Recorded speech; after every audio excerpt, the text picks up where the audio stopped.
Masaya po mag-aral sa Dampol kasi po madami po tayong matututuhan and yung bonding din po namin as mga students and yung mga events po namin and yung mga teachers po is lagi po nila kaming parang iniintindi or pinangangaralan and yung mga lesson nga po dito and yung experience po namin dito. Kagaya nga po ng public school po ang Dampol pero po nandun pa rin yung saya and yung pagsasamahan po namin.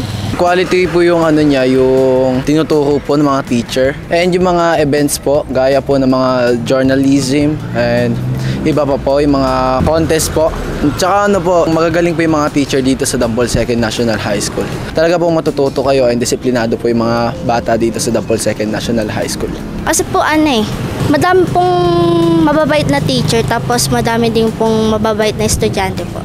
Talaga naman pong masaya sa Dampol kasi tama po talaga yung natutunan namin. Wala naman pong pangit na nangyayari sa pag-aaral namin or wala namang bad influence na binibigay talaga or pangit na pakikitungo yung school dun sa mga estudyante sa Dampol. Napakaganda ng pinapakita ng pagtuturo sa mga kabataan kaya yung mga kabataan na nasa Dampol Second talagang may mga good behavior sila.